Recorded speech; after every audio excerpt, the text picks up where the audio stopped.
ताया परिवार कुटुंब समेत आज कहते हमारे भाग्य धन्य हो गए कि राघव कहते राम जी पधारे हैं, राम जी आए। अच्छा, राम जी उदासी हैं, वनवासी हैं, तो नगर के बाहर वृक्ष के नीचे भगवान कहते घास की सेज पर सोते हैं। केवट ने कहते व्यवस्था करी प्रभु की सेवा कर, भगवान को फल कंद मूल फल खाए, राम जी को राम फल खिलाए, सीता जी को सीता फल आदि है सेवा करी है। अच्छा, रात बीत गई, केवट मन में प्रसन्न है निषाद राज वहां का राजा, आज मेरा भाग धन्य है, रघुनाथ जी पधारे हैं। भगवान से प्रार्थना करी कि आप श्रृंगवेरपुर के राजा बन जाएं, हम प्रजा समेत दास बन के सेवा करें। राम जी ने समझाया, केवट जिसके लिए कहते हमारे पिताजी ने इतना कष्ट सहा और रघुवंशियों का नियम रीति है, जैसे प्रभु आपकी इच्छा। तो प्रातः काल हुआ तो गंगा के किनारे भगवान गए हैं, वहां देखा तो एक केवट नौका लिए और भगवान कहते केवट से मांग रहे हैं। तुलसी बाबा लिख रहे हैं कि मांगी ना बिना केवट आना, मांगी ना बिना केवट आना, कहूँ तुम्हारे मरम में जाना, कहूँ तुम्हारे मरम में जाना। हे मांगी ना बिना केवट आना, कहूँ तुम्हारे मरम में जाना, कहूँ तुम्हारे मरम में जाना।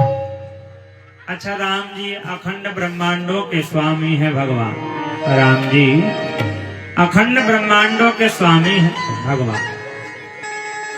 और एक साधारण कहते मल्लाह है, नौका चलाने वाला केवट। राम जी ने कहा मांगी नाव ना, इसके कई अर्थ हैं लेकिन सुने।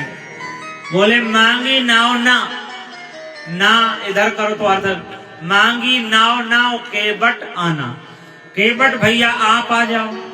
तो केवट ने कहा सरकार नौका के बिना मैं कैसे आ सकता हूं, मांगी नाव ना केवट आना, केवट बोले बिना नौका के नहीं आ सकता। अच्छा, ना उधर करो अर्थ बदल, मांगी नाव ना केवट आना, ना केवट आना, भगवान ने नाव मांगी तो अर्थ है नौका भी मांगी और केवट को भगवान बुला रहे मांगी नाव। अच्छा, दूसरी अर्धाली में क्या है कि कहूं तुम्हार मरम में जाना, केवट राम जी से कहता कि मैं तुम्हारे मरम को जानता हूं। अच्छा, मरम का अर्थ क्या होता है? मरम का अर्थ होता है दो से तीसरा न जाने। दो व्यक्तियों से कहते राज की बात, दो व्यक्तियों से तीसरा व्यक्ति न जाने उसे कहते हैं राज मरम। लेकिन राम जी ने जब अहल्या के चरण का स्पर्श किया तो पूरे मिथिला में सब जानते थे। यह बात तो नहीं बोलता कि चरणों में जादू, और कुछ बोलना चाहता भगवान के मरम को। तो एक संत बताते हैं कि जब निषाद राज कि यहाँ राम जी रुके थे तो लखन तो पहरेदारी कर रहे थे, राजा निषाद राज, और केवट भी चौकीदारी करता, धनुष बाण लेकर राम जी की सुरक्षा में लगा। तब लखन और वहां के राजा निषाद राज में बातें हो रही, सत्संग हो रहा, केवट कान लगा के सुन रहा। लखन वहां के राजा निषाद राज से कहते मेरे भैया हैं कोई साधारण मनुष्य नहीं, मेरे भैया कोई साधारण मनुष्य नहीं है। कौन है? ये परब्रह्म है, परमात्मा है, भगवान। केवट ने सुन लिया ये राजा के राजकुमार नहीं तो भगवान है, तो वो कहना चाहता कि प्रभु मैं रात में तुम्हें जान गया कि आप कौन है, कहूं तुम्हारे मरम में जाना। यही बात कहता मैं तुम्हारे मर्म को जान गया कि आप कौन है, परब्रह्म है, परमात्मा। एक राम जी नहीं समझ पा, एक तो है सवाल और दूसरा भाव कि सरकार यदि आप मेरी नौका में बैठना चाहें तो थोड़ा मैं परीक्षण करूंगा। राम जी ने कहा क्यों, कैसा परीक्षण? हमने एक बात और सुनी कि आपके चरणों में जादू है, आप पत्थर को छुआते तो मुनि पत्नी बन जाती। महाराज मैं गरीब आदमी, यदि मेरी नौका को तुम स्पर्श करोगे स्त्री बन गई तो एक ही का तो पालन पोषण होता नहीं, 2 पत्नी हो जाएंगी तब क्या होगा, मेरा गुजारा कैसे होगा। तो पहले मैं आपका परीक्षण कर लूं फिर बैठा लूंगा कुछ नहीं। और फिर भी यदि तुम नहीं बैठना चाहते तो आगे आगे गंगा कट लो, कमर कमर से पार करके चलो। अच्छा एक बात, जब केवट जिद करता है तो राम जी क्या दूसरी नौका में नहीं बैठ सकते? बोले नौकाएं तो कल तक तो थी, आज सिर्फ केवट की नौका है, तो बाकी की नौका कहाँ चली गई? बोले हटा ली गई। क्यों? एक कथा आती है, जब राम जी के आने का समाचार सुना तो सब लोग अपनी जो नौका है डेंट पेंट करके सजाने लगे। अपनी अपनी नौकाओं का डेंट पेंट करने लगे। केवट कहते घर में जाकर रो रहा था। तो केवट की पत्नी ने पूछा आप रो क्यों रहे? बोले सुंदर सुंदर नौकाएं हैं, राम जी तो सुंदर नौका में बैठे, मैं तो गरीब आदमी, नौका टूटी फूटी, सुराग है पानी भरता। केवट चिंतन करता राम जी का। वो सब कहते प्रतियोगिता में लगे मेरी नौका। तो पत्नी ने कहा चिंता मत करो, तुम्हारा भाव है तो राम जी तुम्हारी नौका में बैठे। तो पत्नी को याद आया, बोले यहाँ के राजा निषाद राज यदि एक बार कह दें तो सबकी नौका हट सकती। केवट बोला मेरे कहने से क्यों हटाएंगे? बोले 1 वर्ष पहले जंगल में तुम लकड़ी काटने गए, तब कहते निषाद राज भी शिकार खेलने गए, प्यास लगी तो केवट ने कहते अपने सुराही से जल पिलाया, तब राजा के प्राण बचे। और राजा ने कहा कोई हमसे वचन मांग लो। तो केवट ने कहा महाराज आप राजा में स्वामी, फिर भी बोले समय आने पर मांग लूंगा। पत्नी ने कहा आज मौका है, राजा से कह दो कि महाराज आपने वचन दिया था। तो केवट ने जाके बोल दिया। बोले हाँ दिया था। केवट एक नहीं अब तो 2 वचन मांग, आज राम जी आए।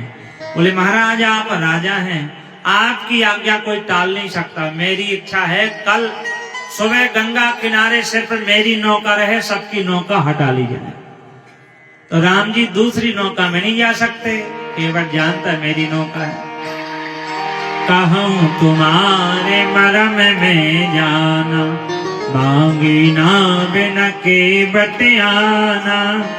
कहूँ तुम्हारे मरम में जाना, मैं आपके मरम को जानता हूं। अच्छा भगवान के मरम को ब्रह्मा नहीं जानता, देवता नहीं जानते, स्वयं लखन भी नहीं जानते। जो कछु चरित रचा भगवाना, लक्ष्मण हो यह मरम न जाना। और देवता पालन सुर धरनी, अद्भुत करनी, मरम न जाने कोई। जग पे खन तुम देखन हारे, विधि हर शंभु नचावन हारे। और ते ही न जानो मरम तुम्हारा, और तुम्हें को जानन हारे। भगवान शंकर विधाता राम जी के मरम को नहीं जानते, लेकिन केवट कहता कि कहूँ तुम्हारे मरम में जाना, मैं मरम को जान गया हूँ। चरणों में जादू है एक यह भाव। तो आप ऐसा करें, मुझे चरण धो लेने दो, मेरा संदेह दूर हो जाएगा, और मेरा संदेह दूर हो जाएगा और मैं नौका में बिठा लूंगा। भगवान से केवट प्रार्थना करता है।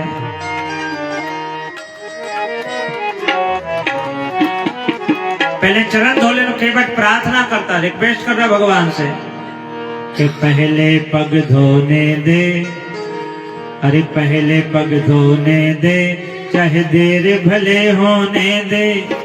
पहले पग धोने दे, चाहे देर भले होने दे। कि सरकार गंगा पार में उतारूंगा नहीं, सरकार गंगा पार में उतारूंगा नहीं। अरे पहले पग धोने दे, चाहे देर भली होने दे। पहले पग धोने दे, चाहे देर भली होने दे। सरकार गंगा पार में उतारूंगा नहीं, सरकार गंगा पार में उतारूंगा नहीं।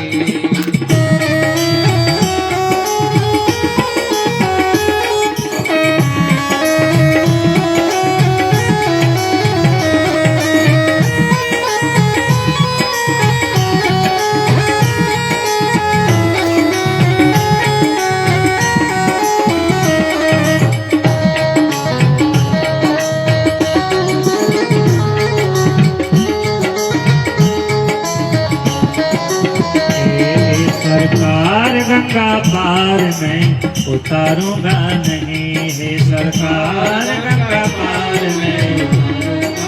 मुझको पता है कि आपके विषय में मुझको विदित है मर्म तुम्हारा, तुम्हें क्या क्या कर आए हो।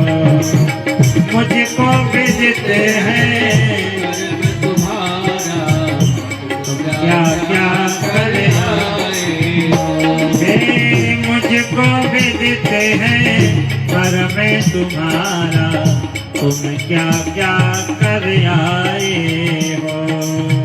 मुझको विदित है कर्म तुम्हारा, तुम क्या क्या कर आए। मैं जानता हूँ चरण छुआ कर नारी बनाना सीख कहाँ पर आए हो। चरण छुआ कर नारी बनाना सीख कहाँ पर आए हो। देर भली होने दो, पहले पग धोने दो, चाहे देर भली होने दो, पहले पग धोने दो। हे सरकार गंगा पार में उतारूंगा नहीं, है सरकार गंगा पार में उतारूंगा नहीं, सरकार गंगा पार में उतारूंगा नहीं।